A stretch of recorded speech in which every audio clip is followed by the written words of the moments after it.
all, I will share my screen. Is it my screen is visible?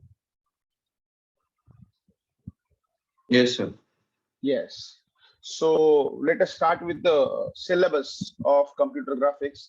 So initially, you just write down what all chapters are there in the syllabus of computer graphics. Then we will be going to discuss about the entire subject and what all topics we will be going to study in each and every chapter in details, right? So first write computer graphics.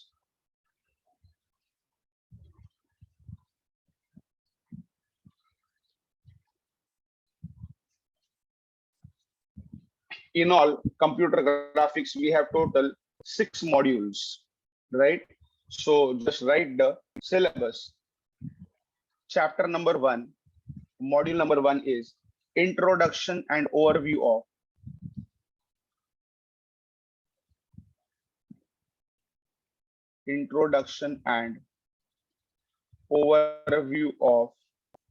graphics system.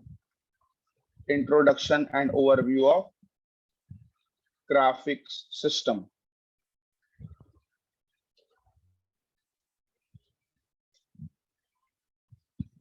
Second module or second unit is output primitives. Third chapter is 2D geometric transformation.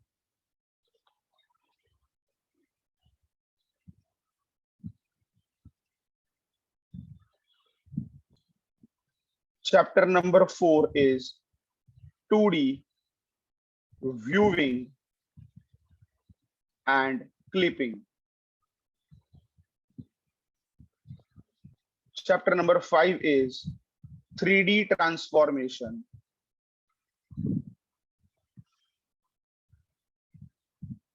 Curves and fractals.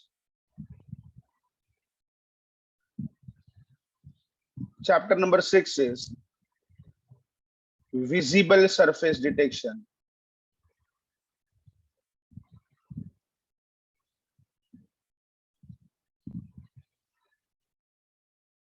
And animation. Okay. So first of all, I request you all to simply write down the syllabus.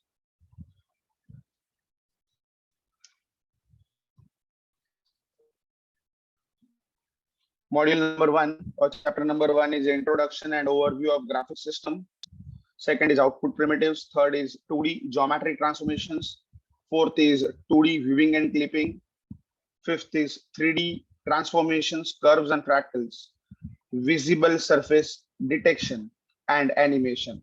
The approximate weightage of each and every chapter based on last 4 question papers. It is 8 to 10 marks. First chapter. Second chapter weightage is 20 to 24 marks. Third chapter weightage is 20 to 22 marks. Fourth chapter weightage is 26 to 30 marks. Chapter 5 weightage is 18 to 20 marks. And last chapter 6 weightage is 16 to 20 marks. Okay.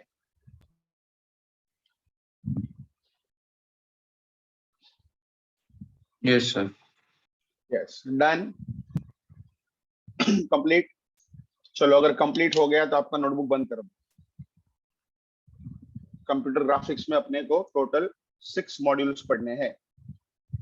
Topic के नाम्स लिख लिए and उसके approximate weightage based on previous 2 years of experience of university of Mumbai. जो papers हुए अपने previous 4 paper उनके हिसाब से वेटेज अप्रोक्सीमेटली लिखा है मैंने. ठीक है. अब नोटबुक बंद और इधर देखो. Computer graphics is one of the interesting subject in your semester 3.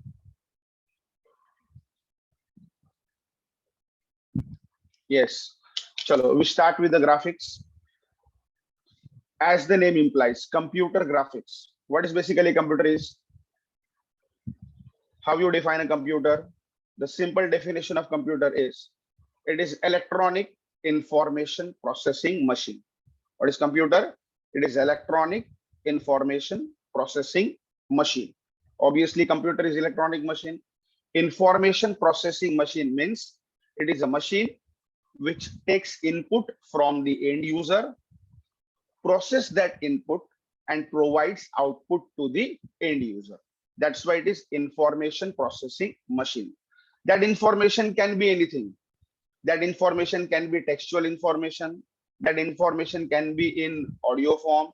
That information can be in video form. That information can be anything. जैसे एग्जांपल मैंने कीबोर्ड पे ए प्रेस किया, ए डिस्प्ले होता है, करेक्ट है। अभी आपको पता है कि मैं कीबोर्ड पे ए डिस्प्ले करता हूं तो उसका आस्काई वैल्यू कन्वर्ट होता है, राइट। अगर मैं प्लेलिस्ट में से सॉन्ग सिलेक्ट करता हूं तो गाना बजता है। तो input can be anything, and आपको ऑलरेडी पता है what are the input devices. Obviously, input devices are devices through which you can give input to the computer. You also know the output devices. The output devices are devices through using which you will get the output. What are the generic input devices of computer? See, keyboard is an input device, mouse is an input device, scanner is an input device, right? What are the output devices? See, basically the output devices are broadly categorized into two types. First is nothing but a video display device, जिसमें आता है आपका monitor, right. तो monitor की शुरुआत कहां से हुई? सीआरटी से। CRT is cathode ray tube से लेके आज कौन से मॉनिटर आ रहे हैं? LED, LCD display monitors, right. So these are the output devices. The second category of output devices is hard copy device. Hard copy devices में कौन कौन आएंगे? सारे अपने जो प्रिंटर्स है वो सारे हार्ड कॉपी डिवाइसेस में आएंगे, जो कि आउटपुट डिवाइस होते हैं, right. So basically computer is electronic information processing machine which takes input from the end user, process that input and provides output to the end user. Now what is computer graphics, right? If computer uses, ध्यान से सुनो, if computer uses graphical objects to process the information to the end user. Suppose if you want to process any information to the end user, and if you are using graphical objects rather than the traditional plain text, then there is a concept of computer graphics comes into the picture. मतलब आपको अगर end user को कोई information को process करना है तो plain text की जगह पे अगर आपने graphical object का इस्तेमाल किया तब पिक्चर में आता है कंसेप्ट ऑफ कंप्यूटर ग्राफिक्स। अभी आप बोलेंगे ग्राफिकल ऑब्जेक्ट्स मतलब क्या? Graphical objects can be any diagram, graphical objects can be any chart, graphical object can be any audio file, graphical object can be any video file, graphical object can be animated frame, graphical object can be any multimedia devices. So if you want to process the information, then if you use the concept of computer graphics or a graphical object, then that information can be processed in a simplest manner, और ऐसी तरह से information process होती है कि user को graphical objects के information जो प्रोसेस होती है वो जल्दी समझ में आती है, राइट।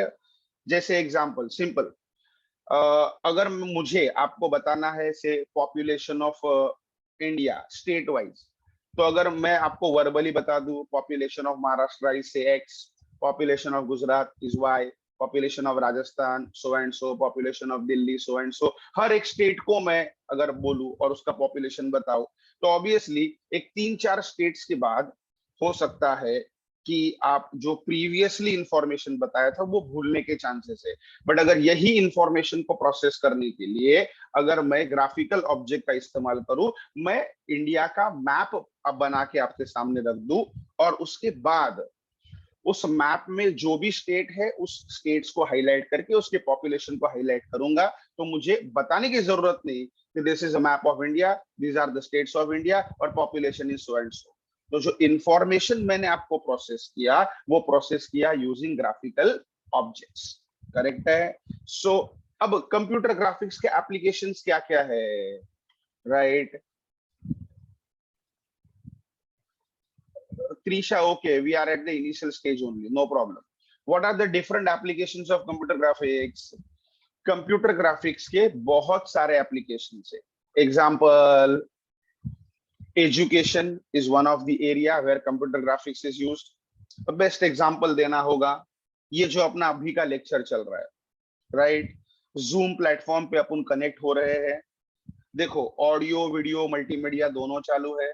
आप आपके घर में बैठे हुए हैं, मैं मेरे घर से पढ़ा रहा हूँ, मैं आपको टेक्सचुअल इंफॉर्मेशन भी प्रोसेस कर रहा हूँ, साइड में मेरा वीडियो भी चालू है, वीडियो इंटरेक्शन भी चालू है। अगर आपको कुछ डाउट है तो आप चैट में लिख भी रहे हो, या अगर और ज्यादा डाउट है तो अनम्यूट करके आप पूछ भी सकते हो। सो यहाँ मल्टीमीडिया चालू है। Multimedia means what? Multiple medium acting simultaneously. मैं डेटा जो आपको वन नोट पे लिख रहा हूँ वो टेक्स्ट इंफॉर्मेशन है, राइट। अब जो आवाज सुन रहे हैं वो ऑडियो मीडिया है, जो मेरे को आप देख रहे हो छोटे से वीडियो फ्रेम में वो वीडियो है। So multiple mediums are acting simultaneously. It is nothing but the best example of multimedia. So multimedia is also an area, extended area of computer graphics. Even animation is also an extended area of computer graphics. Multimedia computer graphics use होता है, animation में computer graphics use होता है, education field में, right, अपन remote जगह पे बैठे हैं बट अपना लेक्चर कंडक्ट हो रहा है यूजिंग सम प्लेटफॉर्म, यहाँ कंप्यूटर ग्राफिक्स यूज होता है, राइट। जैसे किसी को पायलट का ट्रेनिंग देना है, राइट, या किसी को डॉक्टर का ट्रेनिंग, सर्जन को ऑपरेशन का ट्रेनिंग देना है, तो ऑब्वियसली किसी पायलट को ट्रेनिंग देना है तो अपन डायरेक्टली नहीं बोलेंगे ये ले प्लेन और उड़ा, पॉसिबल नहीं है। वर्चुअल एनवायरनमेंट क्रिएट करना पड़ता है for the training of pilot. तो वो जो वर्चुअल एनवायरनमेंट क्रिएट करने का काम है वो करता है यूजिंग ग्राफिकल ऑब्जेक्ट, ठीक है। डेमोन्स्ट्रेशन, वीडियो डेमोन्स्ट्रेशन दे सकते हैं आप सर्जन डॉक्टर को कि ऑपरेशंस कैसे होते हैं, या इवन आप यूट्यूब पे इंटरनेट पे वीडियोस देख के खुद की पढ़ाई कर सकते हो। ये भी तो एक प्लेटफॉर्म है for education using computer graphics. So education is one of the area where computer graphics can be used.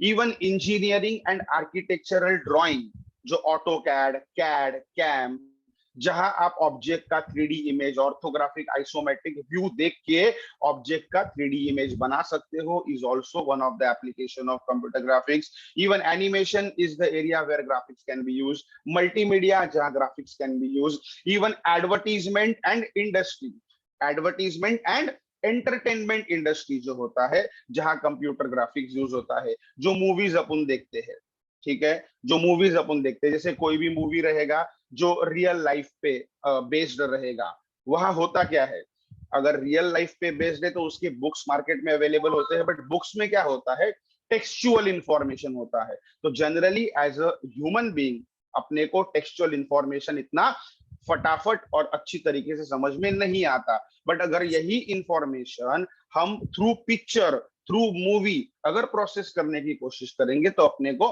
बहुत जल्दी और आसानी से समझ में आता है। तो जब हम मूवी देखेंगे तो होता क्या है, वहां भी ग्राफिकल ऑब्जेक्ट का व्यू होता है, ऑडियो वीडियो मल्टीमीडिया इमेजेस सब डिस्प्ले होते हैं, मतलब कंप्यूटर ग्राफिक्स यूज होता है।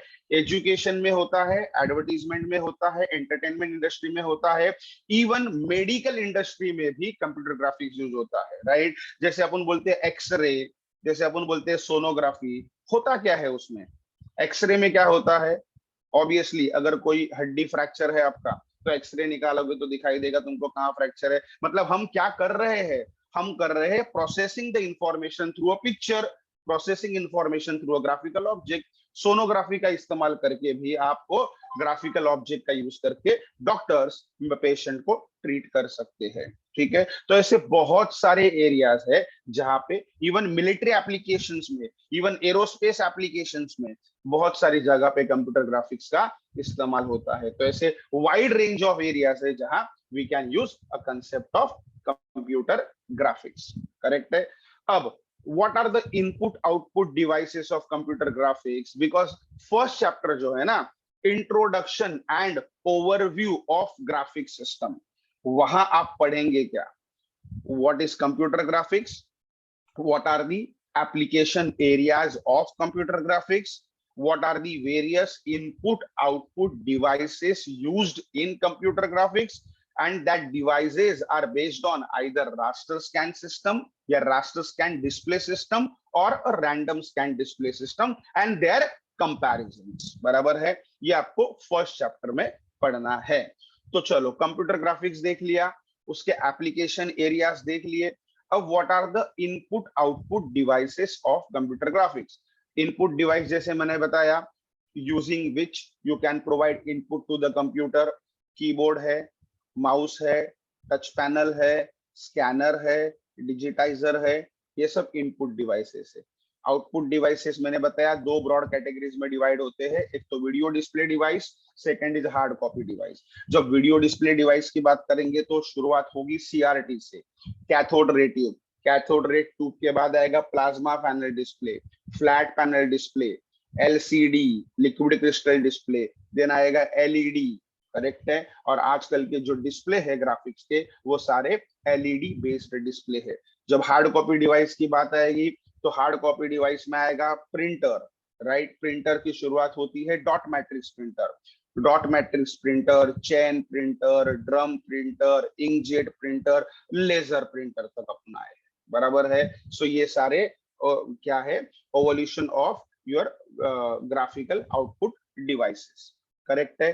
अब छोटे छोटे फंडामेंटल कंसेप्ट आपको पढ़ने हैं चैप्टर नंबर 1 में, जैसे कि what is pixel, what is resolution, what is scan conversion, what is rasterisation, right. अब यहाँ अपने को सब्जेक्ट में करना क्या है, सब्जेक्ट में आपको यूज करना है matrix to represent an image, representation of graphical objects using matrix form. तो अब सिंपल एग्जांपल है, व्हाट इज पिक्सल। अभी आपके डिस्प्ले स्क्रीन पे आप लेक्चर देख रहे हो, करेक्ट है। तो पिक्सल क्या होता है, पिक्सल का सिंपल मतलब होता है डॉट, करेक्ट है। एंड बुक का डेफिनेशन देखेंगे तो what is pixel, smallest addressable unit on a display device is called as pixel. क्या बोला मैंने, smallest addressable unit on a display device is called as pixel. Display device पे सबसे छोटा डॉट जिसको एड्रेस होगा, and what is the address of pixel, उस pixel का x and y value. So x and y value of a pixel is called as address of pixel. And pixel का address important इसीलिए है क्योंकि अगर मैं आपको बताऊंगा सिंपली प्लॉट अ डॉट या प्लॉट अ पिक्सल, तो आप आपके नोटबुक पे एक पिक्सल पॉइंट ड्रॉ करोगे, तो हो सकता है 50-60 स्टूडेंट्स बैठे हुए हैं, वो लोग अलग अलग जगह पे डॉट लिख सकते हैं। बट अगर यही मैं बोलूंगा plot a pixel 3,4, plot a pixel at point P 3,4, तो ऑब्वियसली एक्स एक्सिस पे आप 3 यूनिट लोगे, y एक्सिस पे 4 यूनिट लोगे। सो 3,4 का इंटरेक्शन जहां होगा, इंटरसेक्शन जहां होगा वहां आप point P, pixel P plot करोगे। And x and y value that is 3 and 4 is nothing but the address of pixel, जो सबका सेम आएगा। So simply pixel is nothing but the smallest addressable unit on a display device. इस subject में अपने को practicals भी है, right. Practicals भी है यूजिंग C++, आप पाइथन जावा यूज कर सकते हो। बट जो बिल्ट इन ग्राफिकल पैकेजेस है या बिल्ट इन हेडर फाइल्स है जो अपने को मिलती है, graphics.h हेडर फाइल जो C++ में सपोर्ट करती है, उसके अंदर अगर आपको स्क्रीन पे पिक्सल को प्लॉट करना है तो we have a command called as put pixel x value of that pixel comma y value of that pixel and simply write a color code between 0 to 255 और simply color का नाम capital में लिख दो, एक डॉट आपके screen पे आ जाएगा, तो आपको पता चल जाएगा पिक्सल क्या होता है, smallest addressable unit on a display device. अगर आपको घर पे भी पिक्सल देखना है, टेलीविजन ऑन करो, टेलीविजन का स्क्रीन और अपनी आंखों के बीच में हार्डली 1-2 सेंटीमीटर का डिफरेंस रखो, तो आपको दिखाई देगा स्क्रीन पे छोटे छोटे चेक्स होते हैं, तो उसमें से एक चेक्स या एक डॉट जो होता है वो होता है पिक्सल। चलो ओके, पिक्सल डन। पिक्सल के बाद आएगा आपका रेजोल्यूशन, ठीक है। Resolution, what is resolution, resolution is nothing but the total number of availability of a pixel on a display device। क्या बोला, total number of availability। Sanjana can you dictate, we will write definition। no problem बेटा, कोई जरूरत नहीं, जब मुझे लगेगा कुछ लिखना चाहिए मैं आपको बता दूंगा। अब तो सिर्फ इंट्रोडक्शन चल रहा है, कोई जरूरत नहीं, ये सारे कंसेप्ट नोट्स में अवेलेबल है, आपको मटेरियल कंटेंट मिल जाएगा, कोई लिखने की जरूरत नहीं। जब मुझे लगेगा हाँ इंपॉर्टेंट है लिखना है तो मैं खुद लिख के दूंगा, ठीक है। Okay, sir. What is resolution? Resolution is nothing but total number of availability of a pixel on a display device is called as resolution. Display device पे टोटल कितने पिक्सल्स अवेलेबल है, right. Generally standard resolution of a screen is 640 by 480. Standard resolution क्या बोला मैंने, 640 by 480. So when I से the resolution of a screen, when I से resolution of a screen is 640 by 480. Resolution of a screen is 640 by 480. मतलब ये देखो आपका screen है। अभी थोड़ा आगे जाके पता चलेगा, your screen is nothing but left handed coordinate system. आपका screen left handed coordinate system है। Why? Because this is your X axis, ये Y axis, and top left corner is considered as origin, और ये रहा आपका screen. Correct है। आप जहां पे भी हो, मोबाइल पे बैठे हो, लैपटॉप पे बैठे हो, कंप्यूटर पे बैठे हो, टीवी पे बैठे हो, आपका टॉप लेफ्ट कॉर्नर जो होता है वो आपका होता है origin, right. So when I say resolution is 640 cross 480, that means horizontally we have 640 dots and vertically we have such 480 lines. So your screen is nothing but a matrix of order 640 cross 480. तो total number of pixels available on the screen कितने रहेंगे, 640 into 480, जो भी answer आएगा वो आपके total number of available pixel on a display device रहेंगे. So basically resolution is nothing but total number of availability of a pixel on a display device, obviously horizontal and vertical. Correct है। अब जो picture का quality होता है वो depends होता है 3 बेसिक पैरामीटर पे, जिसमें से एक पैरामीटर होता है resolution, the other 2 parameters are luminous and chrominance. Correct है। रेजोल्यूशन मैंने बता दिया, ल्यूमिनस एंड क्रोमिनस, क्रोमिनस मतलब सिंपली कलर एंड ल्यूमिनस मतलब ब्राइटनेस और शार्पनेस।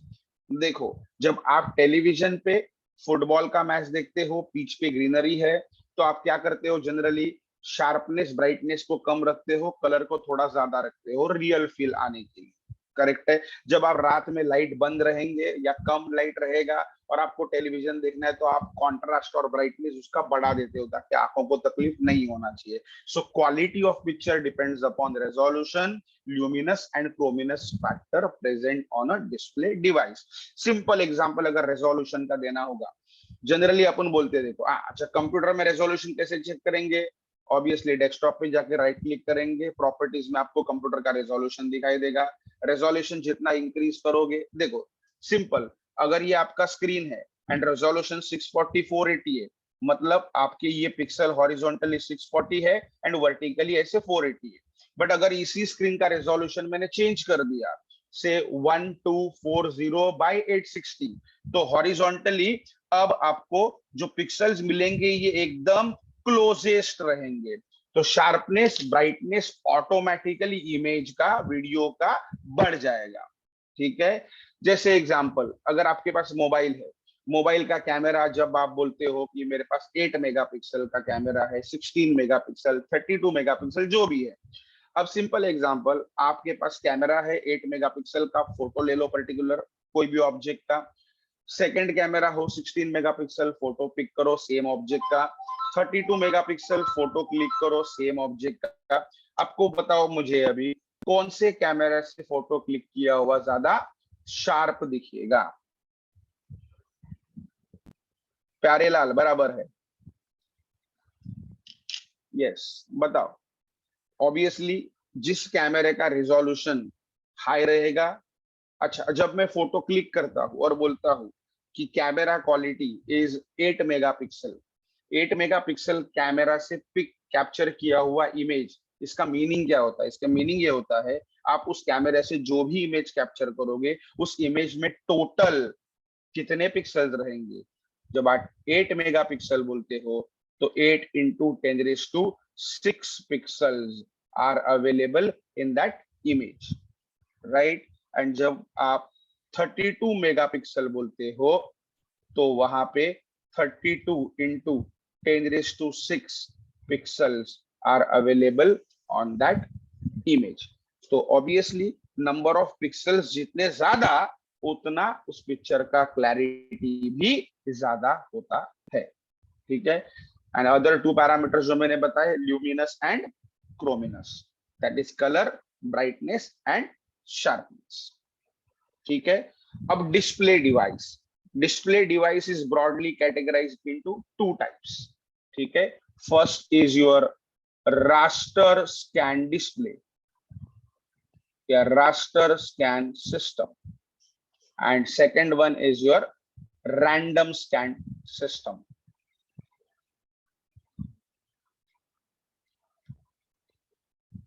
ठीक है, रैंडम स्कैन सिस्टम, और उसको कभी कभी वेक्टर स्कैन सिस्टम भी बोला जाता है।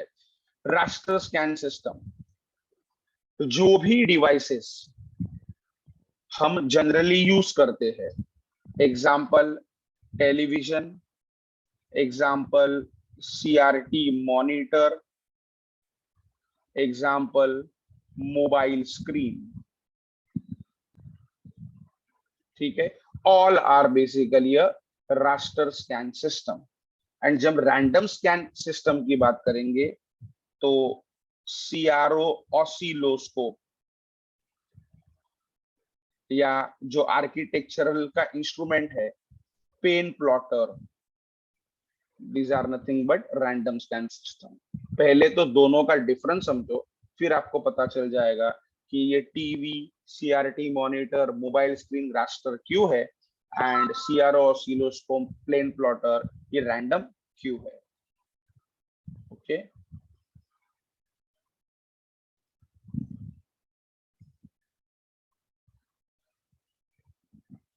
देखो रास्टर सिस्टम में क्या होता है, रैंडम सिस्टम में क्या होता है। सपोज अभी मुझे यहाँ सिंपली डिस्प्ले करना है ए, इधर भी डिस्प्ले करना ए। अब दोनों में बेसिक डिफरेंस देखो क्या है, रैंडम स्कैन कैसे काम करेगा, रास्टर स्कैन कैसे काम करेगा। तो रैंडम स्कैन में, रास्टर स्कैन में क्या होता है, इन रास्टर स्कैन सिस्टम, ध्यान दो please, in raster scan system irrespective of the object to be displayed on a display device, again I repeat, in raster scan system, irrespective of the objects to be displayed on a display device, electron beam always starts with the top left corner. An electron beam paint या passes over the screen from left to right and top to bottom fashion. मतलब raster scan system में आपको screen पे जो भी object, जो भी image, जो भी पिक्चर दिखाना है, उसके irrespective electron beam always starts with the top left corner and it paints the screen, या electron beam passes over the screen in left to right, top to bottom fashion, left to right and top to bottom fashion. तो जब electron beam pass होता है from left to right, obviously it is on, and जब ये वापस आता है right to left, it is off. जब पास होता है left to right, it is on. जब आता वापस right to left, it is off. जब पास होता है left to right, it is on, right to left आता है ऑफ। एंड जब यहाँ इस पोजीशन पे पहुंचेगा, then again electron beam is off, again ये स्क्रीन आपका वापस पेंट होगा, right? So the time required to paint a screen in horizontal manner is called as horizontal trace, in a vertical manner called as vertical trace. And एक second में screen कितनी बार paint होता है, उस concept को बोलते हैं एस्पेक्ट रेशो। क्या बोलते हैं? Aspect ratio. And obviously aspect ratio जितना मैक्सिमम, उतना आपके डिस्प्ले का क्वालिटी भी अच्छा होता है, राइट? तो आपके जो टेलीविजन है, सीआरटी मॉनिटर है, मोबाइल स्क्रीन है, all are basically a raster scan system because your screen starts from the top left corner. And obviously raster scan system is suitable to display the object which are multimedia object. So raster scan system basically किसके लिए suitable है? अगर आपको video, images display करना है तो raster scan system suitable है। और television, CRT monitor, mobile screen पे आप उसी ऑब्जेक्ट को व्यू करते हो। रैंडम में क्या होता है? रैंडम में रास्टर जैसा इलेक्ट्रॉन बीम पूरे स्क्रीन को पेंट नहीं करता, पूरे स्क्रीन पे पास नहीं होता। जितना भी ऑब्जेक्ट स्क्रीन पे प्रेजेंट है, सिर्फ इलेक्ट्रॉन बीम उधर ही वहीं पे भी पास होता है और वहां इलेक्ट्रॉन बीम ऑन होता है एंड आपको डायरेक्टली ऑब्जेक्ट डिस्प्ले होता है। देखो सीआरए ऑसिलोस्कोप, अच्छा रैंडम स्कैन सिस्टम किसके लिए इंपॉर्टेंट है या कौन से ऑब्जेक्ट के लिए सुटेबल है? जहां आपको ब्राइटनेस, शार्पनेस बहुत ज्यादा चाहिए। सीआरओ ऑसिलोस्कोप, जहां आप साइन्यूसॉइडल वेवफॉर्म, आपने इलेक्ट्रॉनिक्स के लैब में पढ़ा होगा राइट, साइन्यूसॉइडल वेवफॉर्म जहां आप निकालते हो, करेक्ट है कि नहीं? यस, तो वहां शार्पनेस, ब्राइटनेस इंपॉर्टेंट है।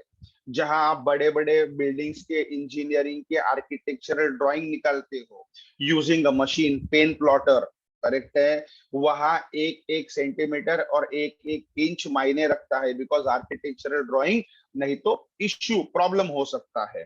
तो वहां वो जो इंस्ट्रूमेंट होता है जहाँ पे बड़े बड़े आर्किटेक्चरल ड्राइंग या बड़े बड़े शिप्स होते हैं उनके डिजाइन बनाए जाते हैं, बड़े बड़े एरोप्लेन्स होते हैं उनके डिजाइन बनाए जाते हैं, इवन तुम्हारे ऑटोमोबाइल इंडस्ट्री में जो engineering drying of automobile body, automobile engine parts के ड्राइंग बनाए जाते हैं, वहां एफिशिएंसी बहुत इंपॉर्टेंट है और वो सारे बनते हैं यूजिंग पेन प्लॉटर, जो होता है based on random scan system, right. Resolution की बात करेंगे तो रैंडम स्कैन सिस्टम का resolution is much much higher as compare to raster scan.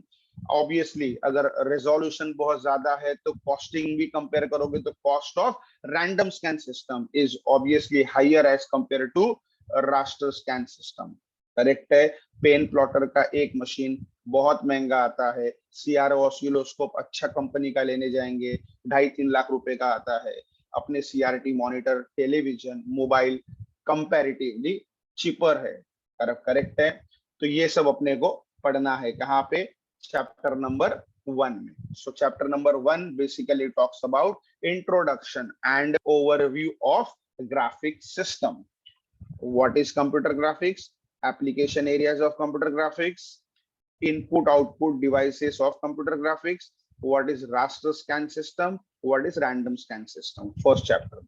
ठीक है, expected question, computer graphics application आता है 5 मार्क के लिए, differentiate comparison between raster and random आता है 5 मार्क के लिए, या कभी कभी बेसिक डेफिनेशंस 5 मार्क के लिए पूछते हैं। Second chapter is your output primitive, actual subject second chapter से स्टार्ट होता है, आउटपुट प्रिमिटिव्स। तो आउटपुट प्रिमिटिव्स में अपने को क्या क्या पढ़ना है? आउटपुट प्रिमिटिव्स में वी हैव वेरियस एल्गोरिथम्स। अगर आप वेटेज वाइज देखोगे तो पता चलेगा output primitives, geometric transformation and 2D viewing and clipping, ये तीनों चैप्टर मोस्ट इंपॉर्टेंट है from this syllabus, because theory paper point of view भी उसका वेटेज मैक्सिमम है and practical point of view में भी आपको out of 10 practical around 5 to 6 practicals, yes I think 7 practicals इसी 3 चैप्टर में से है। तो ये प्रैक्टिकल पॉइंट ऑफ व्यू के लिए भी इंपॉर्टेंट है एंड थियरी पर्सपेक्टिव में भी इंपॉर्टेंट है। तो आउटपुट प्रिमिटिव्स में अपने को क्या पढ़ना है? जब हमने रास्टराइजेशन पढ़ लिया है तो अब आउटपुट प्रिमिटिव्स में हम पढ़ेंगे various line generation algorithms. If computer wants to draw a line, तो how computer draws a line? So in output primitives we have 2 algorithms to study for line generation. Algorithm number 1 is a DDA algorithm, digital differential analyzer line generation algorithm, जो कि एक floating point arithmetic algorithm है। कुछ limitations है, इसके लिए हमको चाहिए integer point arithmetic, that is Bresenham line generation algorithm. तो 2 एल्गोरिदम पढ़ेंगे, DDA line generation, Bresenham line generation algorithm. अब इंटीजर क्यों? Because in computer graphics everything is considered as a matrix. Computer graphics everything is considered as a matrix. And क्यों matrix रे? Because graphics में सबसे छोटा element ही pixel है, and pixel is having X and Y value, right, 2 dimensional values. So अगर आपको pixel को स्टोर करना है तो मैट्रिक्स लगेगा, because element of matrix is nothing but row position and column position. So row position can be y, column position can be x, and you can represent an image using a matrix. तो matrix में graphics में everything is a pixel, and to store a pixel we required a matrix. जब resolution बोलेंगे तो it is matrix only, correct है. तो matrix में जब पिक्सल बोलेंगे तो pixel always has a integer value, right. तो अपने को ब्रेसेनम एल्गोरिथम चाहिए जो कि pure integer point arithmetic algorithm है टू ड्रॉ अ लाइन. तो हम पढ़ेंगे line generation algorithm, right. Line generation algorithm पढ़ेंगे, उसके न्यूमेरिकल्स एग्जाम में आते हैं. इतना बात याद रखो, कंप्यूटर ग्राफिक्स में अगर आप पेपर यूनिवर्सिटी ऑफ मुंबई का देखोगे तो अराउंड एल्गोरिथम एंड न्यूमेरिकल का वेटेज 65 to 70% है, राइट. 65 to 70% प्रॉब्लम्स एल्गोरिथम आते हैं, एंड बचे हुए 20-25% के शॉर्ट नोट आते हैं. तो this subject is purely an analytical subject. Chapter 2 complete algorithm numerical. Chapter 3 itself is 100% problem, 100% numerical. Chapter 4 is 99.99% conceptual as well as numerical based. Chapter 5 जो Chapter 3 में 2D में ट्रांसफॉर्मेशन करते हैं वो 3D में करेंगे. कर्व्स कैसे ड्रॉ होता है वो भी देखेंगे. उसमें 60-40% है न्यूमेरिकल बेस्ड टॉपिक है. विजिबल सरफेस डिटेक्शन के कुछ एल्गोरिथम्स है जो डिस्क्रिप्टिव है, एंड इंट्रोडक्शन टू एनिमेशन आपको सिलेबस में डाला हुआ है. तो अगर थियोरेटिकल टॉपिक्स बोलेंगे तो वो सिर्फ chapter number 1 and chapter number के लास्ट में थोड़े थोड़े है, बाकी सारे algorithm based and numerical subject है. ठीक है. तो चैप्टर 2 आउटपुट प्रिमिटिव्स में हमको पढ़ना है लाइन जनरेशन एल्गोरिथम, बता दिया मैंने. देन सेकंड आएगा circle generation algorithm. Circle generation algorithm में see basically what are the different properties और कैरेक्टरिस्टिक्स ऑफ लाइन. अगर आपको लाइन को ड्रॉ करना है तो what are the general characteristics of line? Simple. To draw a line, you required endpoint coordinates of line AB, that is ax1, y1, bx2, y2. As a end user, हम line कैसे draw करते रहे? As A and user हम जब line draw करेंगे तो अपने को इनपुट पैरामीटर चाहिए एंड पॉइंट कोऑर्डिनेट ए के x1, y1, b के x2, y2. हम x and y value plot करेंगे, p1, p2 को या ab को प्लॉट करेंगे. अपने पास स्केल है, पेंसिल है, अलाइन करो, ड्रॉ करो, राइट. बट कंप्यूटर के पास तो पेंसिल एंड कंप्यूटर के पास तो स्केल है नहीं, राइट. तो आप इनपुट क्या दोगे कंप्यूटर को? Same end point coordinates of line A B, that is x1, y1, x2, y2. तो कंप्यूटर लाइन कैसे ड्रॉ करेगा? सो कंप्यूटर लाइन कैसे ड्रॉ करता है? जो आप स्टार्टिंग पॉइंट देते हो x1, y1, वो उसका होता है current pixel position. Then computer calculate, obviously using algorithm DD and Bresenham, computer calculate this is my current pixel position xk yk. Calculate the next pixel position, that is xk plus 1 yk plus 1. जैसे ही next pixel position मिलता है, plot that pixel using the put pixel command. So computer बोलता है now this is my current pixel position, tell me the coordinates of next pixel position.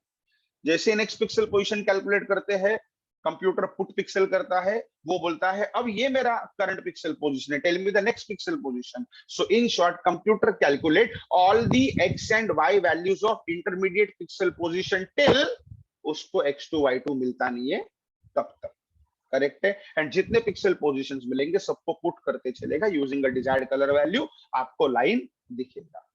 ठीक है. तो उसके लिए दो कंसेप्ट है, दो एल्गोरिथम है. सर्कल. अच्छा, अब लाइन के बेसिक कैरेक्टरिस्टिक्स क्या थे? एक तो इनपुट पैरामीटर चाहिए आपको लाइन ड्रॉ करने के लिए. What is equation of straight line? y equal to mx plus c. उसमें इंपॉर्टेंट क्या है? m. What is m? Is nothing but slope of line, right. And slope का फॉर्मूला सबको पता है, dy by dx या delta y by delta x. What is delta y? Change in y, that is y2 minus y1. व्हाट is डेल्टा x? that is change in x, nothing but x2 minus x1. अब कोई भी line आप draw करोगे based on a slope, वो दो category में डिवाइड होती है. First, line having slope less than equal to 1, second line having slope greater than 1. Correct है? यस. तो line having slope less than equal to 1 है, तो एक्स वैल्यू कैसे इंक्रीमेंट करना है, वाई वैल्यू कैसे इंक्रीमेंट करना है, डिटेल एल्गोरिथम में पढ़ेंगे. जब स्लोप ग्रेटर देन 1 है, देखो ना सिंपल, जब आप वर्टिकल लाइन ड्रॉ करोगे, वर्टिकल लाइन ड्रॉ करोगे मतलब दोनों एंड पॉइंट का एक्स वैल्यू सेम रहेगा. जब दोनों एंड पॉइंट का एक्स वैल्यू सेम है मतलब उनका change in x delta x zero रहेगा. जब डेल्टा एक्स जीरो है तो स्लोप का फॉर्मूला है dy बाई dx, तो डिनोमिनेटर जीरो हो गया, स्लोप इनफाइनाइट हो गया. जब आप हॉरिजॉन्टल लाइन ड्रॉ करते हो, हॉरिजॉन्टल लाइन ड्रॉ करते हो तो दोनों एंड पॉइंट कोऑर्डिनेट्स का y वैल्यू सेम रहेगा, मतलब चेंज इन y जीरो होगा. जब चेंज इन y आपका जीरो होगा मतलब स्लोप के फॉर्मूला में dy बाई dx में न्यूमरेटर जीरो होगा. जब न्यूमरेटर जीरो होगा तो स्लोप हो जाएगा जीरो. करेक्ट है? एंड जब इंक्लिनेशन एग्जैक्ट 45 डिग्री होगा तो स्लोप 1 होगा. Less than 45 degree, slope less than equal to 1. Inclination greater than 45 degree, slope greater than 1. Correct है? तो ये लाइन के सारे कंसेप्ट पढ़ेंगे. अब अदर कैरेक्टरिस्टिक्स में आएगा, line must appear straight, line should be drawn smoothly and rapidly, line each and every pixel along the line path must have a constant density, fixed density. कोई भी line के दो points ले लो, उसका slope जो रहेगा वो सेम होना चाहिए. तो ये basic parameter, basic characteristics line के पढ़ेंगे with algorithm and numerical solving. Circle, what is basically circle? It is a set of point. आप सबको पता है सर्कल के सर्कमफरेंस पे इनफाइनाइट पॉइंट होते हैं. So what is basically a circle? It is a set of points which are equidistant from its center, xc, yc. And what is that equidistance? Is radius r. So basically a circle is a collection of point. It is a set of point जो उसके center से same equidistance पे रहेंगे और वो distance होगा radius r. Right? अब अगर सर्कल के सर्कमफरेंस पे इनफाइनाइट पॉइंट होते हैं तो आपको एल्गोरिदम के लिए क्या इनफाइनाइट कैलकुलेशन करना पड़ेगा? Sanjana, question is, sir, why rows are not taken as x and column is equal to y? Yes बेटा, कोई प्रॉब्लम नहीं, आपके क्वेश्चन का आंसर मैं अभी 2 मिनट में भी दे सकता हूँ, बट प्लीज अगर आप होल्ड कर सकते हो तो 4th चैप्टर के इंट्रोडक्शन तक होल्ड करो. जब मैं बताऊंगा कि डिस्प्ले डिवाइसेस, जब मैं बताऊंगा कि कितने सारे कोऑर्डिनेट सिस्टम होते हैं, left handed coordinate system, right handed coordinate system, device coordinate system, world coordinate system, normalised device coordinate system, window and viewport, तब आपके क्वेश्चन का आंसर बेटा आ जाएगा. ठीक है? अभी भी दे सकते, कोई प्रॉब्लम नहीं है, बट उधर बेटर समझ में आएगा. हाँ, अपना चल रहा था सर्कल. सर्कल के सर्कमफरेंस पे इनफाइनाइट सेट ऑफ पॉइंट्स होते हैं, तो ऑब्वियसली मैथमेटिकली ये नेक्स्ट टू इम्पॉसिबल है कैलकुलेट करना सर्कल के सारे पिक्सल पॉइंट. बट उसके लिए हम सिमेट्रिसिटी प्रॉपर्टी यूज कर सकते हैं सर्कल का. सर्कल का सिमेट्रिसिटी प्रॉपर्टी क्या बोलता है? Circle can be equally divided into 2n parts. मतलब सर्कल सिमेट्रिसिटी के लिए, नहीं तो आप बोलोगे सर 2n का मतलब होता है 2 part, 4 part, 8 part, 16 part. But sir angle अगर 360 है तो सर्कल 3 इक्वल पार्ट में भी डिवाइड हो सकता है ना, 120, 120, 120. सर 5 में भी हो सकता है ना, क्योंकि 360 divide by 5. Okay, but symmetricity नहीं मिलेगा. जब सर्कल आप 2 पार्ट में डिवाइड करोगे तो देखो first half second half symmetric हो जाएगा. 4 पार्ट में डिवाइड करोगे तो आपको एक क्वाड्रेंट मिल जाएगा. सिमिलरली 8 पार्ट में डिवाइड करते हो तो एक ऑक्टेंट मिल जाएगा. ठीक है? तो सिमेट्रिसिटी प्रॉपर्टी के लिए circle can be divided into 2n equal parts, और हम 2n इक्वल पार्ट्स में क्या करेंगे? 8 पार्ट में डिवाइड करेंगे. राइट? ये देखो, ये हो गया तुम्हारे 4 पार्ट इक्वल, ये हो गए तुम्हारे 8 पार्ट. अब होगा क्या? ये 8 पार्ट में डिवाइड करने से ये हो गया 0,0, ये रेडियस r है. साइंटिफिकली ना, हमेशा सर्कल का फर्स्ट पॉइंट, सर्कल के सर्कमफरेंस पे फर्स्ट पॉइंट होता है टॉप मोस्ट y वैल्यू. ये होगा तुम्हारा initial point. Right? And 45 degree divide किया तो मुझे पता है ये equation of line y equal to x है. ये सारे रीजन में your y is greater than x और ये सारे रीजन में your x is greater than y. तो मुझे इतना पता है कि ये पहला पॉइंट है और ये मेरा स्टॉपिंग पॉइंट है, तो मुझे सिर्फ इतने ही पिक्सल कैलकुलेट करने हैं। जब ये पिक्सल कैलकुलेट प्यारेलाल का क्या है, due to rain there is net issue. नहीं बेटा, इतना रेन है नहीं है, बट ठीक है, सिलेबस का डिस्क्रिप्शन तो अपने को देना पड़ेगा, पॉसिबल हो सकता है तो मैं उसका चेक करता हूं, ठीक है। यस, फर्स्ट ऑक्टेंट के पिक्सल्स कैलकुलेट कर लिए। यस, फर्स्ट ऑक्टेंट के पिक्सल कैलकुलेट करने के बाद you can apply symmetricity property of circle. अब what is symmetricity property of circle, ये देखो, ये हो गया तुम्हारा सिमेट्रिसिटी प्रॉपर्टी ऑफ सर्कल, जहां आपको सरकमफरेंस पे एक पिक्सल मिल गया। जैसे कि suppose this is obviously positive x, this is negative x, this is positive y, this is negative y, right. अगर एक पिक्सल मिल गया से 5,1, तो मुझे अदर 7 पिक्सल्स मिल सकते हैं ड्यू टू सिमेट्रिसिटी, क्योंकि ये 5,1 है तो ये हो गया 5,-1, ये 5,1 है तो उसका सिमेट्रिक पॉइंट हो गया -5,1, ये सिमेट्रिक पॉइंट हो गया -5-1। अगर ये 5,1 है, उसका सिमेट्रिसिटी अगर 45 डिग्री के फोल्ड करोगे तो आ गया 1,5, ये 1,5 तो ये आ गया -1,5, ये 1,5 तो ये आ गया 1,-5, ये आ गया तुम्हारा -1,-5। तो ऐसे हम पूरे सर्कल के सरकमफरेंस के पॉइंट्स नहीं निकालेंगे, सिर्फ एक ऑक्टेंट पे काम करेंगे, बाकी सिमेट्रिसिटी प्रॉपर्टी कर ले। तो ऐसे सर्कल जनरेशन एल्गोरिदम पढ़ेंगे, एलिप्स जनरेशन एल्गोरिदम पढ़ेंगे, फिर एरिया फिलिंग एल्गोरिदम भी पढ़ेंगे। एरिया फिलिंग एल्गो देखो सारे एल्गोरिदम है, लाइन के 2 डीडीए ब्रेसएनएम, न्यूमेरिकल भी आएगा, कंप्यूटर प्रोग्राम भी प्रैक्टिकल में करना है। सर्कल का मिड पॉइंट ब्रेसएनएम, न्यूमेरिकल भी आएगा, प्रैक्टिकल भी करना है। इलिप्स का मिड पॉइंट इलिप्स सिर्फ न्यूमेरिकल, प्रोग्राम कॉम्प्लिकेटेड होता है। एरिया फिलिंग में 3, scan line, polygon fill, boundary fill, flood fill, right. जब आपको किसी पर्टिकुलर एरिया को फिल करना होता है तो we have total 3 area filling algorithm. कौन सा, स्कैन लाइन, पॉलीगॉन फिल। जैसे एग्जांपल सपोज अब ये मेरा पॉलीगॉन है। अब what is polygon, basically polygon का मतलब होता है मेनी साइडेड क्लोज्ड रीजन।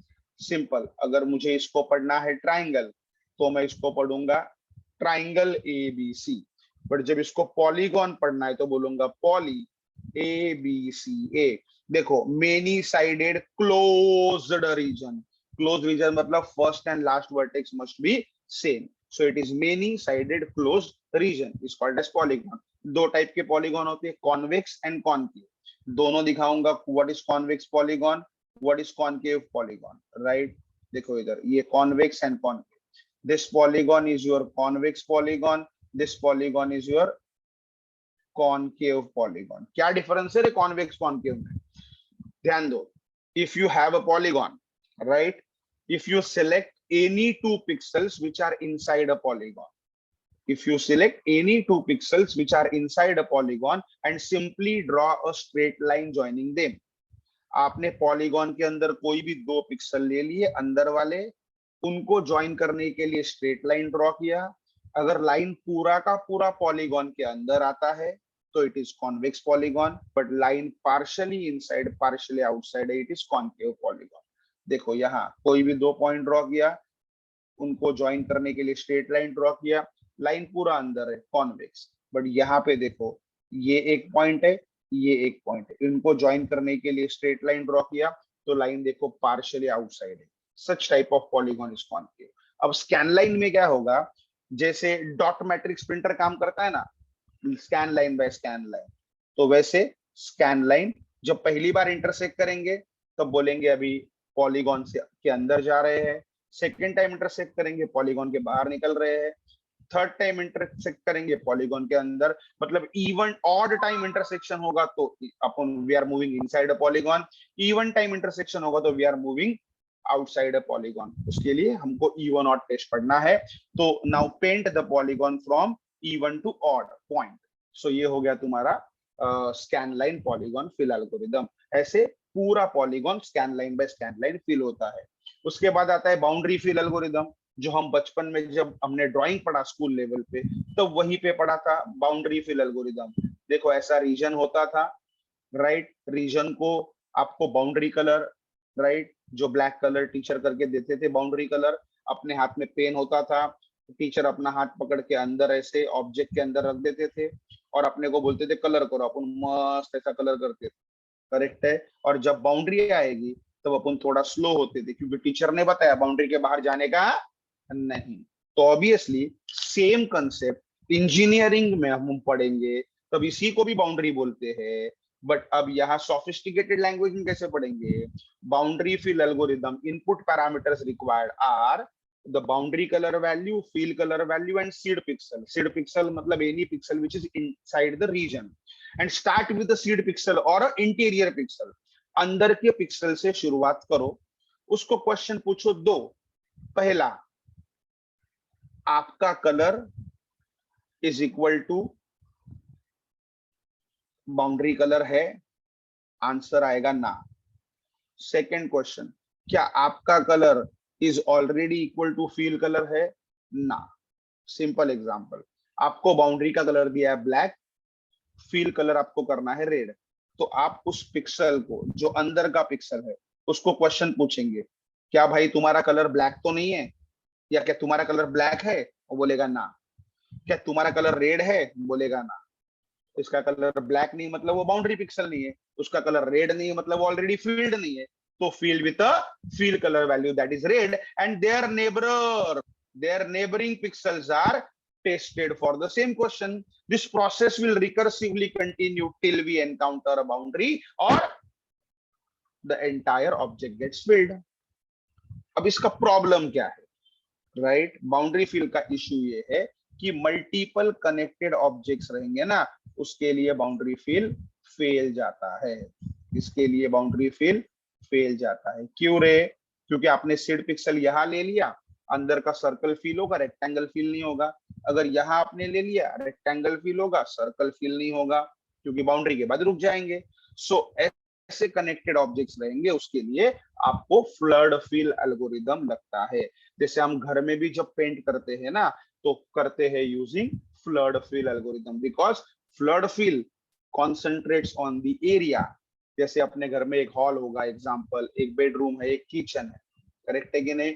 तो अब अपन हॉल में एक्स कलर देते हैं, बेडरूम में वाई कलर देते हैं, किचन में जेड कलर देते हैं, तो एरिया वाइज कलर अलग अलग है। एंड बाउंड्री फिल बोलेंगे तो कलर वाले को सिर्फ इतना बताना पड़ेगा, ये मेरे घर का मेन डोर है, इसके अंदर की जितनी दीवार है सबको एक कलर कर। जनरली ऐसा नहीं करते, तो एरिया वाइज कलर करते हैं फ्लड फिल। तो this is area 1, this is area 2। So area 1 के लिए अलग कलर होगा, एरिया 2 के लिए अलग कलर होगा। ये आपको सेकेंड चैप्टर में पढ़ना है। थर्ड चैप्टर देखोगे आप तो आएगा 2D ज्योमेट्रिक ट्रांसफॉर्मेशन। 3D का भी इधर ही बता देता हूं। What is 2D geometric transformation? See, what is geometric transformation? Addition, subtraction, multiplication, division, इनको आप क्या बोलते हो? इनको आप बोलते हो arithmetic operation। क्या बोलते हो इनको आप? Arithmetic operation। Why? क्योंकि ये numbers के ऊपर perform होते हैं, that's why they are called as arithmetic operations। अब geometric transformation का मतलब क्या होता है? Any transformation that deals with the geometry of an object। ऐसा कोई भी ट्रांसफॉर्मेशन जो ऑब्जेक्ट का ज्योमेट्री चेंज करे, उसको ज्योमेट्रिक ट्रांसफॉर्मेशन बोलेंगे। ऑब्जेक्ट का ज्योमेट्री मतलब क्या? Shape, size, orientation, angle, focal length etcetera are called as geometry of an object. तो ऐसा कोई भी ट्रांसफॉर्मेशन जो इस ज्योमेट्री को चेंज करे, ऑब्जेक्ट के ज्योमेट्री को चेंज करे इन 2D प्लेन, मतलब XY plane, with respect to XY axis, it is called as 2D geometric transformation। अगर ऑब्जेक्ट के ज्योमेट्री को चेंज करे इन 3D plane, XYZ plane, it is called as 3D geometric transformation। So in our syllabus we have total 5 2D geometric transformations and 4 3D geometric transformations। 5 2D कौन से? Translation, rotation, scaling, reflection, share. 5 2D है। 4 3D कौन से? Translation, rotation, scaling, reflection. अब simple है, अगर object का geometry XY plane में चेंज होता है तो इट इज 2D। अगर ऑब्जेक्ट का ज्योमेट्री XYZ में चेंज होता है तो इट इज 3D। अब ट्रांसलेशन में क्या होता? ये जो ट्रांसफॉर्मेशन है ना बेटा, ये सारे ट्रांसफॉर्मेशन एंटरटेनमेंट इंडस्ट्री है, फिल्म इंडस्ट्री है, राइट, एनिमेशन इंडस्ट्रीज, राइट, वहां पे ज्यादा करके ये जो ग्राफिक्स के पैकेजेस है, माया, 3D एनिमेशन एंड ऑल, वहां ये यूज होते हैं ज्यादा। क्या? Geometric transformation. अब देखो कैसे। पहला ट्रांसलेशन ट्रांसफॉर्मेशन, क्या करता है translation transformation? As the name implies, translation transformation translates an object in a straight line path from one coordinate position to the new coordinate position. तब ट्रांसलेशन ट्रांसफॉर्मेशन जब आपने अप्लाई किया तब हुआ क्या? ऑब्जेक्ट एक जगह से दूसरी जगह पे ट्रांसलेट हुआ स्ट्रेट लाइन पाथ में, मतलब ऑब्जेक्ट का पोजीशन चेंज हुआ। रोटेशन में क्या होगा? Object gets rotated in a circular path, angular moment change हुआ।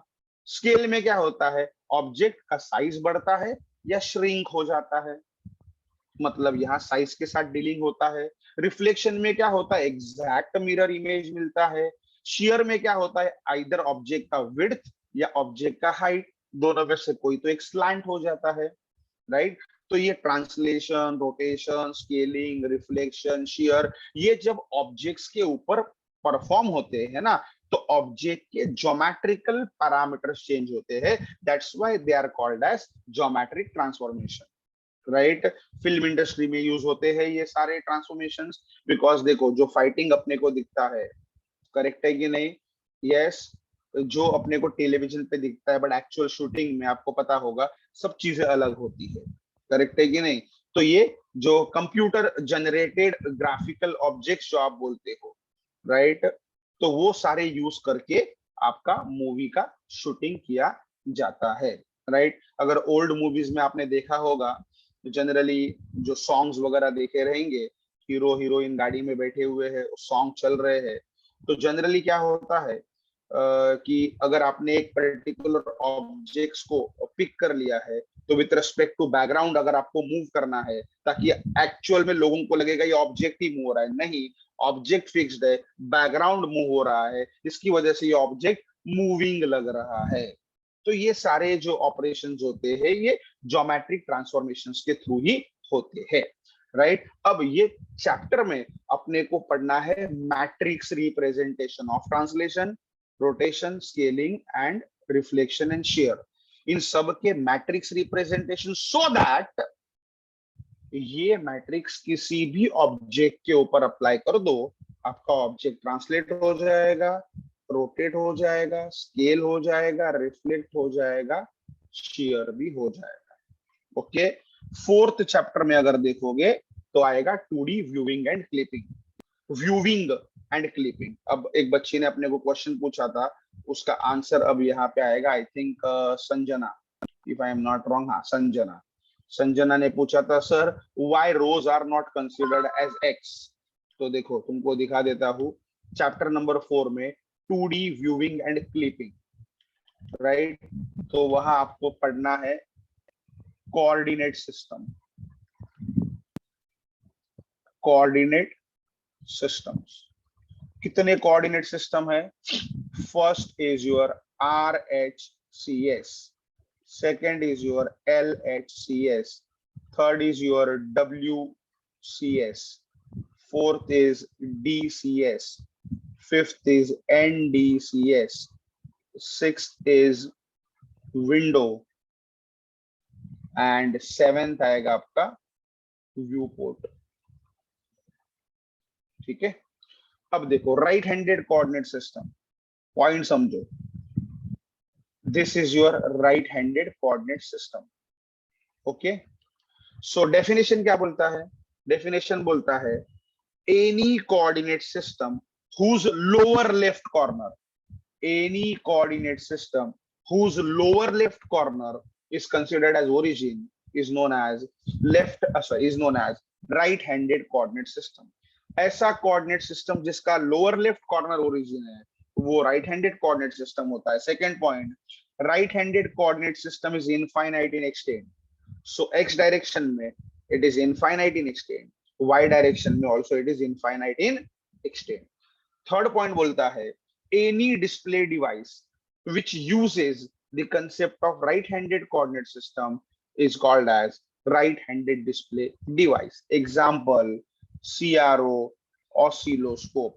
जहां oscilloscope पे साइन्यूसॉइडल वेवफॉर्म जनरेट होता है, तो उस वेवफॉर्म का ओरिजिन जो होता है, ये आ गया तुम्हारा। वेवफॉर्म क्यों जनरेट नहीं हो रहा?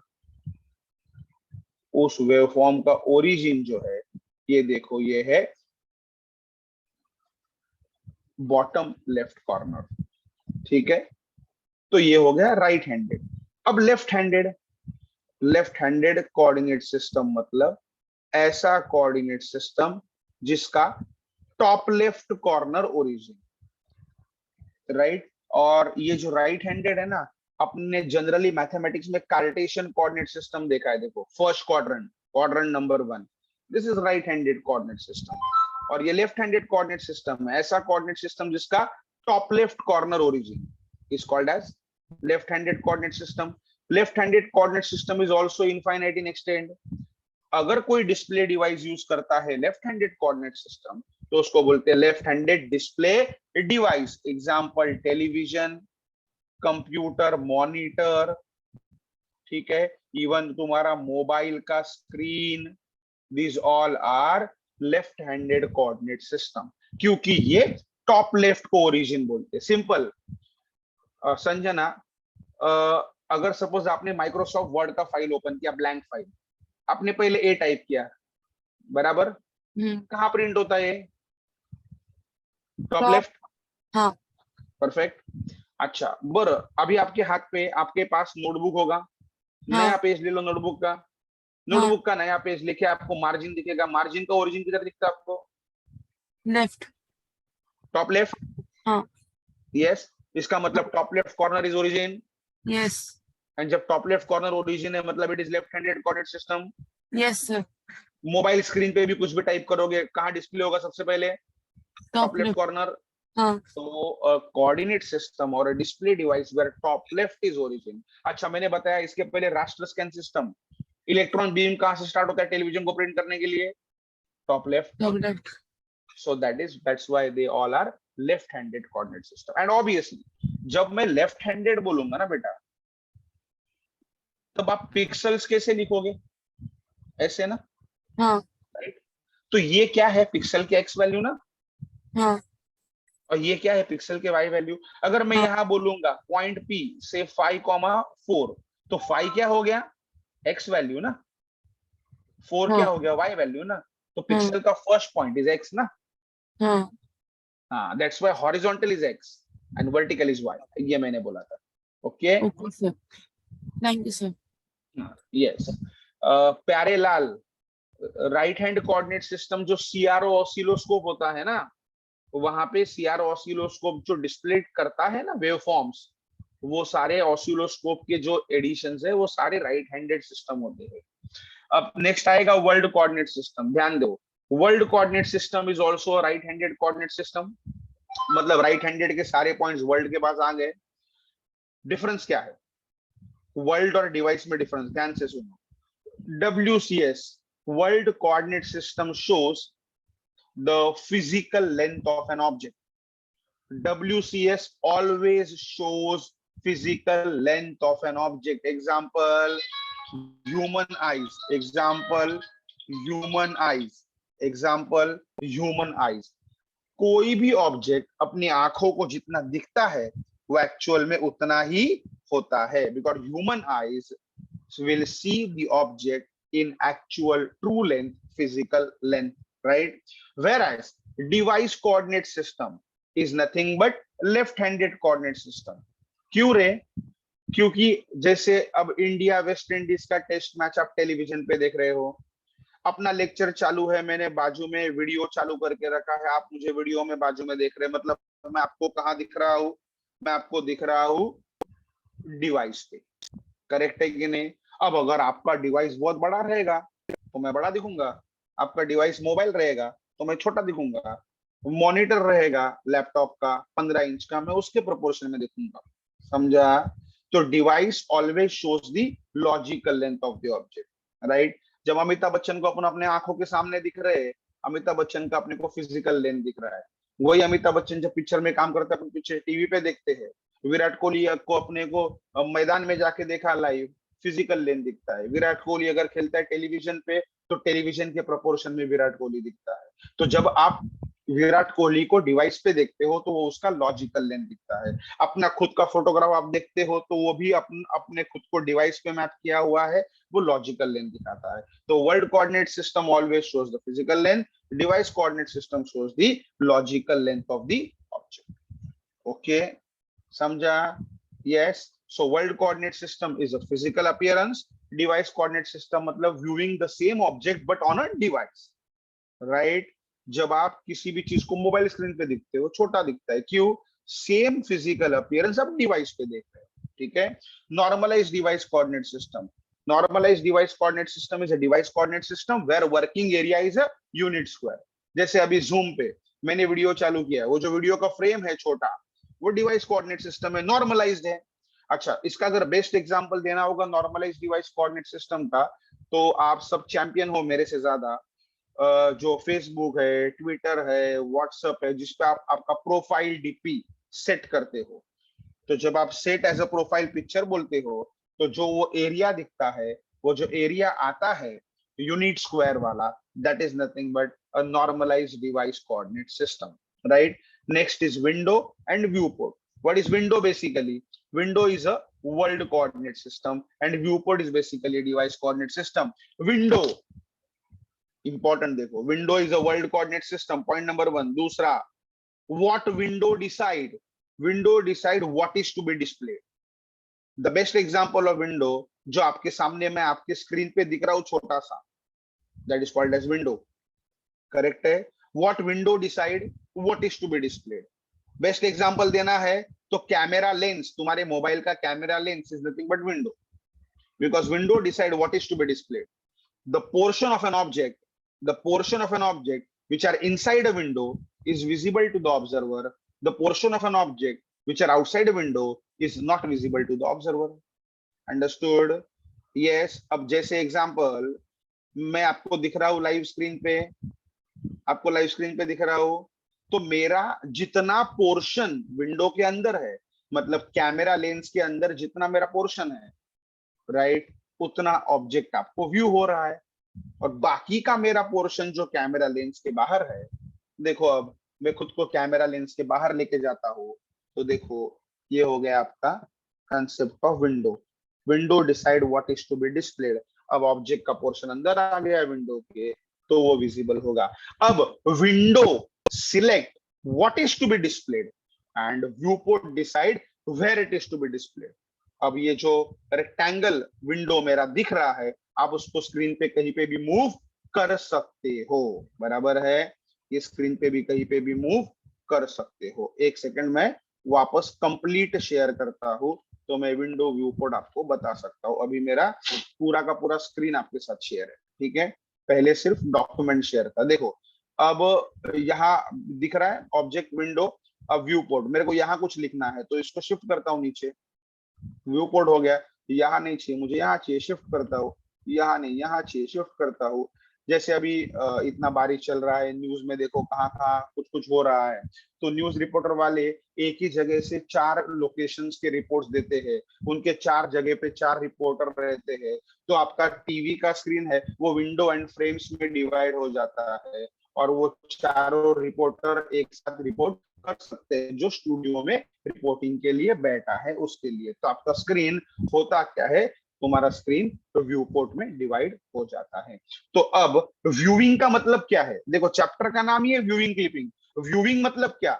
जो portion of an object window के अंदर है उसको व्यू करो, ठीक है. The portion of an object which are selected by window must be visible to the observer is viewing. And clipping मतलब क्या? ऑब्जेक्ट का जो पोर्शन विंडो के बाहर है उसको क्लिप करो. Understood? That is called as clipping. So windowing and clipping दोनों का आउटपुट सेम ही आएगा. कैसे? जो विंडो के अंदर दिखता है उसको व्यू करो, दैट इज व्यूइंग. जो विंडो के बाहर है उसको क्लिप करो, मतलब क्लिपिंग. तो अंदर का व्यू करो मतलब ऑब्जेक्ट अंदर का व्यू होने वाला है, और क्लिपिंग मतलब बाहर का कट करो मतलब ये अंदर का व्यू होगा. तो यहाँ अपने को पढ़ना है how to perform 2D viewing transformation. मतलब if you have object in world coordinate system, how to map that object from world to device coordinate system, that is nothing but 2D viewing transformation. And फिर आपको पढ़ना है clipping. Clipping में we have point clipping, we have line clipping, we have polygon clipping. यहाँ भी algorithms है. Line clipping में we have 3 algorithm जिसका implementation भी है, numerical भी है. Line clipping में we have Cohen-Sutherland line clipping algorithm. Then we have midpoint subdivision line clipping algorithm. We have Liang-Basque line clipping algorithm. Polygon clipping में भी we have 2 algorithm जिसके numericals है. Sutherland-Hodgman polygon clipping algorithm, Weller-Atherton polygon clipping algorithm. तो viewing भी पढ़ना है, clipping के algorithms भी पढ़ने हैं डिटेल में चैप्टर नंबर 4 में. चैप्टर नंबर 5 आएगा आपका 3D ट्रांसफॉर्मेशन. जो हमने 2D ट्रांसफॉर्मेशन पढ़ा, जब ऑब्जेक्ट का साइज, ज्योमेट्रिकल शेप चेंज होगा XY प्लेन में, it is 2D geometric transformation. But अगर XYZ प्लेन में चेंज होता है, it is 3D transformations. Then 5th chapter में आपको पढ़ना है कर्व्स एंड फ्रैक्टल्स. कर्व्स में आपको बेसिकली पढ़ना है 2 टाइप के अलग अलग curve, bezier curve and B spline curve. Bezier and B spline curves पढ़ने हैं. And what is fractal? Basically fractal ये ऐसा फंडा है कि अपने को इंजीनियरिंग ड्राइंग में कभी कभी ऐसे शेप्स बनाने पड़ते हैं जो कि इररेगुलर इन नेचर है, जो कि इररेगुलर इन नेचर है, and that can not be defined using mathematics. मतलब उसका कोई मैथमेटिकल इक्वेशन नहीं होता है.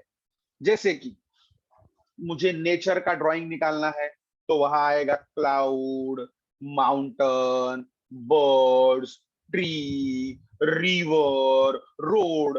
तो ये जो ऑब्जेक्ट है ना, they are irregular in nature, जिनका कोई मैथमेटिकल इक्वेशन होता नहीं है.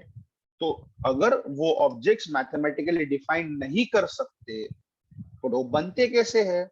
रेगुलर शेप से ही बनते हैं. So transformation of a regular shape of object into a irregular shape is called as fractal. Correct है? जैसे एग्जांपल देना होगा तो बेस्ट एग्जांपल है फ्रैक्टल का दिवाली का रंगोली.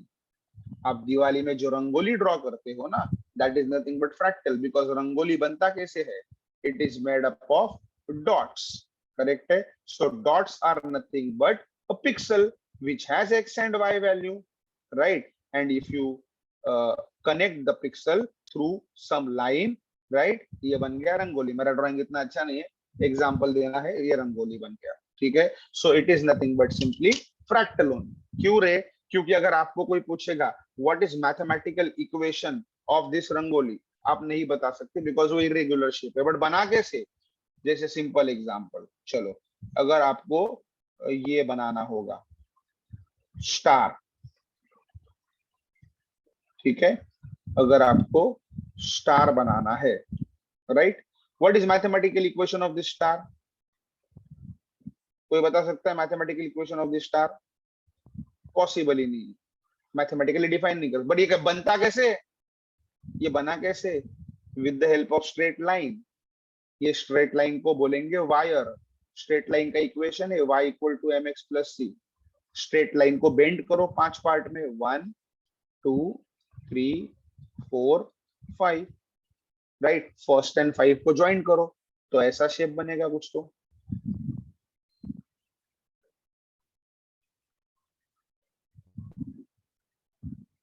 ऐसा कुछ तो शेप बनेगा. ओके, अभी समझ लो आप, राइट? उसके बाद वो कनेक्ट करो. मतलब ये बना कैसे है? स्ट्रेट लाइन पे, जो कि ये इरेगुलर है. ये क्या है? Irregular in nature. बट ये तो रेगुलर है ना, इसको तो मैथमेटिकल इक्वेशन है. So transforming of an object from regular shape to irregular shape. जैसे अगर सपोज मुझे बनाना है से ये हो गया तुम्हारा ट्राइंगल. अब ट्राइंगल नॉर्मल मैथमेटिकल शेप है जो कि रेगुलर इन नेचर है, जिसको मैं इक्वेशन से डिफाइन कर सकते हैं. बट अगर इसी शेप को मैंने बना दिया ऐसा, ठीक है, फिर वापस इधर, ऐसे ऐसे ऐसे, फिर वापस इधर, ठीक है, फिर इधर। अब बोलेंगे ये इसका मैथमेटिकल इक्वेशन बताओ, नहीं, इरेग्युलर नेचर हो गया। हाँ, but the best property of fractal is self similarity. आप ऊपर का इरेग्युलर शेप भी देखते हो और नीचे का भी, तो पता चल जाएगा self similarity is one of the property of fractals, right. तो what is fractal, applications of fractal, examples of fractal, ये सब आपको चैप्टर नंबर 5 में दिखेगा, ठीक है, डिटेल में। Chapter number 6 is a visible surface detection and animation. Visible surface detection and animation आपको पढ़ना है चैप्टर नंबर 6 में। तो यहाँ हिडन सरफेस एलिमिनेशन एल्गोरिदम है। हिडन सरफेस मतलब क्या, ऑब्वियसली एक ऑब्जेक्ट के ऊपर दूसरा ऑब्जेक्ट जब ओवरलैप करता है तो ऑब्वियसली जिसका डेप्थ मैक्सिमम होगा वो दिखता नहीं है, राइट। अरे जब आपने इंजीनियरिंग ड्राइंग पढ़ा, front view, top view, side view, front elevation, top elevation, जब मेरे पास दो डिस्टिंक्ट ऑब्जेक्ट है, जब मेरे पास दो डिस्टिंक्ट ऑब्जेक्ट है, राइट, इंटरसेक्शन इनका कुछ भी नहीं है, तो विजिबिलिटी की कोई बात ही नहीं है। क्यों विजिबिलिटी की बात नहीं, दोनों ऑब्जेक्ट इंटरसेक्टेड है ही नहीं, तो ऑब्वियसली पेंट करना, कलर करना या जो भी ऑपरेशन करना वो सिंपल है। बट सपोज अगर मेरे पास कोई ऐसा ऑब्जेक्ट अवेलेबल है जो कि एक दूसरे के ऊपर ओवरलैपिंग है,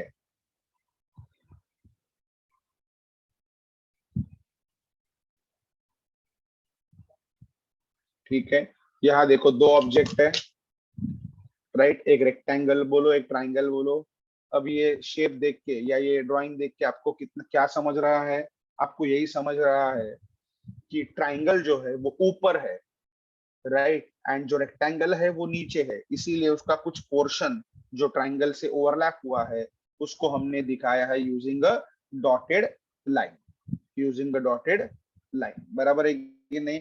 तो हमेशा याद रखो, द डेप्थ एंड विजिबिलिटी का प्रोपोर्शन क्या है, जेड वैल्यू का प्रोपोर्शन क्या है, जिसका जेड वैल्यू मिनिमम उसका डेप्थ वैल्यू मैक्सिमम, ठीक है। सो हमेशा Z value of an object is inversely proportional to the depth value of object, ठीक है। जिसका z वैल्यू सबसे ज्यादा उसका डेप्थ सबसे कम, जिसका z वैल्यू कम उसका डेप्थ सबसे ज्यादा, ठीक है। अभी z वैल्यू के लिए सिंपल कंसीडर करो, एक रॉड आपके पास है, ठीक है, आपको उसके अंदर डिस्क इंसर्ट करने हैं। आपने फर्स्ट डिस्क इंसर्ट किया जो z इक्वल टू 0 पे चला गया, दूसरा डिस्क इंसर्ट किया z इक्वल टू 1, तीसरा डिस्क इंसर्ट किया z इक्वल टू 2। तो जैसे जैसे डिस्क इंसर्ट करते जाओगे आपका z वैल्यू बढ़ते जाएगा। बट अगर एंड यूजर पर्सपेक्टिव देखोगे तो डेप्थ किसका मैक्सिमम मिलेगा, जो सबसे पहले डिस्क मैंने इंसर्ट किया था। तो जिसका z वैल्यू मिनिमम उसका डेप्थ मैक्सिमम, जिसका z वैल्यू मैक्सिमम उसका depth minimum. So z value is inversely proportional to the depth value, okay. तो उसके एल्गोरिदम्स है अपने को, पेंटर एल्गोरिदम, वर्नॉक और area subdivision algorithm, Z buffer algorithm and scan line algorithm. ये algorithm detail में पढ़ने हैं for hidden surface elimination. Then the basic concept of animation. What is animation? What are the application areas of animation? What is morphing? Morphing is nothing but the transformation of initial shape of object into a final shape. देखो advertisement industry में Castrol का वगैरह add आता है, right, एक buffalo रहती है, buffalo को ट्रांसफॉर्म करके कैस्ट्रॉल का डब्बा बनता है, राइट। तो जैसे कि बहुत सारे मोबाइल पे भी एप्लीकेशंस है, अभी आपका खुद का पिक निकालो, आई थिंक उस एप्लीकेशन का नाम क्या आप बता सकते हो, मुझे एग्जैक्ट नहीं पता। आपका अभी का फोटो आप क्लिक कर सकते हो एंड वो एक रेंज रहता है, उस रेंज पे अगर जब आप मूव करोगे उसका कर्सर तो आप जब 10 इयर्स के थे, 5 इयर्स के थे, तब कैसे दिखते होंगे, या आप 50, 55, 60 के हो जाएंगे तो कैसे दिखेंगे, वो एक मॉर्फिंग जैसा व्यू दिखता है। मोबाइल पे एप्स भी है बहुत सारे, राइट? तो वो वहां तक अपने को की फ्रेम एनिमेशन क्या होता है, ऑपरेशंस ऑन एनिमेशन क्या होता है, functionalities of animation, basic introduction है जिसके ऊपर एक क्वेश्चन यूनिवर्सिटी एग्जाम में आता है। अंडरस्टूड? यस, बेसिक आइडिया आया सब्जेक्ट का? Yes, sir. Yes, sir. Subject का बेसिक आइडिया है सबको? और प्यारेलाल ने जैसे बोला, due to rain net issue can we leave early, तो okay, no problem, we can leave you at 8 o'clock। But अगर समझ में आया होगा तो, बट अगर in case of any doubt you are free to write in a chat box. अगर कुछ भी डाउट रहेगा चैट बॉक्स में लिखो, मुझे एटलीस्ट समझ में आ जाएगा। आदित्य, अमन, आशफ, असद, चैताली, ध्रुवी, दीपेश, दिशा, हमजा, हर्ष, ईशिका, जिनेत, कल्पक, क्रिश, अब सबके तो नहीं पढ़ूंगा मैं। Omkar, No, sir, no doubt. Yes, okay, Ruchi, Sachin, Samiksha, Santanu, Soham, Vaidehi. Any doubt, any query? Hello, sir. Hello, sir. Yes, Sir, Yes, sir. what about Viva? जोर से, जोर से। Sir, what type of questions are asked in Viva? What type of questions are asked in viva? बेटा अभी चल रहा है जुलाई महीना, आपका वाइवा होगा नवंबर में। तो धीरे धीरे जब आगे चैप्टर के अंदर जाएंगे, टॉपिक के अंदर जाएंगे ना, तब मैं आपको बोलूंगा कि ये क्वेश्चन वाइवा में पूछ सकते हैं। जैसे कि एग्जांपल, जब हम डीडीए एल्गोरिदम पढ़ेंगे तो what are the limitations of DDA algorithm, how that integer arithmetic problem is solved using Bresenham. तो वो जो वाइवा के क्वेश्चन है ना, वो ओवरव्यू में नहीं रहते बेटा, वो टॉपिक के अंदर रहते। Yes. Hello sir. Yes, sir मुझे पूछना था सर कि सॉफ्टवेयर कौन सा यूज करते हैं प्रैक्टिकल्स परफॉर्म करने के लिए कंप्यूटर टर्बोसी, टर्बोसी, टर्बोसी। यस। अच्छा, वो एमएस डॉस को यूज हाँ, करते एमएस हैं। डॉस भी चलेगा। डॉस मतलब Okay. एमएस डॉस मतलब डॉस बॉक्स। हाँ, डॉस बॉक्स। हाँ, ओके सर। या Thank you. सिंपल ऑनलाइन भी गूगल पे तुझे टीसी का ईएक्सी मिल जाएगा ना, किसका सर? टीसी, टर्बोसी, हाँ टर्मस। हाँ सी प्लस प्लस okay. का मिल जाएगा। हाँ सर, वो है मेरे पास, हाँ, वही EXE पूछने फाइल, हाँ कॉलेज में बताया नहीं था सर कौन सा सॉफ्टवेयर हाँ, यूज ओके करते हैं। ओके। मुस्तनसीर क्या पूछ रहा है? एग्जाम में प्रोग्राम नहीं एल्गोरिदम आते। सचिन, आपके क्वेश्चन का आंसर है not required, it is not mandatory, not compulsory. Sir हाँ, सर इस सब्जेक्ट के मतलब जो एक्सपेरिमेंट्स हो गए लैब में जो करेंगे उसके बारे में थोड़ा बताओ ना सर। वो दिया जाएगा बेटा, आपको मिल जाएगा, वो प्रोग्राम्स भी मिल जाएंगे, उसके बारे में थोड़ा बताने को कोई इश्यू नहीं है। जब हम टॉपिक पढ़ेंगे, जैसे कि अब हाँ इतना बता सकता हूँ तुझे कि जनरली आपने जो सी प्लस प्लस प्रोग्राम पढ़ा है, तो आपने हैश इंक्लूड stdio.h लिखा है, conio.h लिखा है।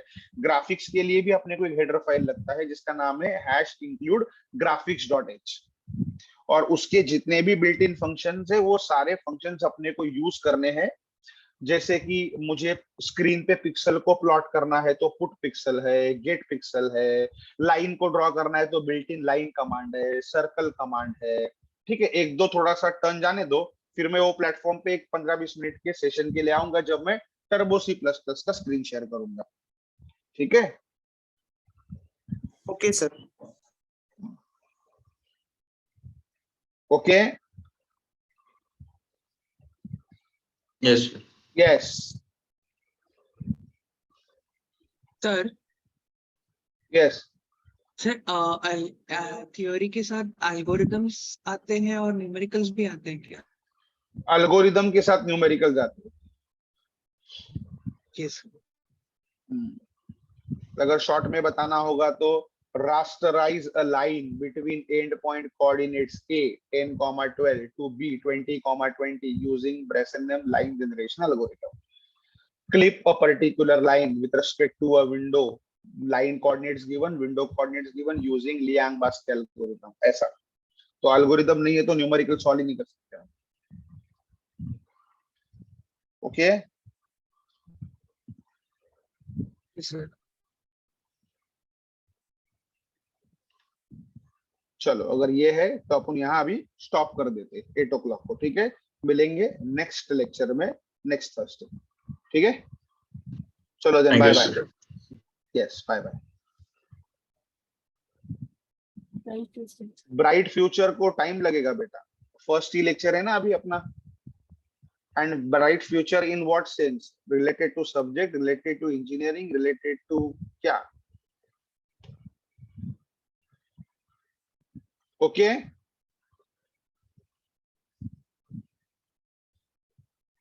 सीएस डिपार्टमेंट क्यों? इसमें क्या फ्यूचर ही फ्यूचर है कंप्यूटर साइंस में। ग्रीन इंडस्ट्री है पूरा अपना, कोई प्रॉब्लम नहीं। चलो, वैभव जी कौन है? यस यस, कौन जूम होस्ट?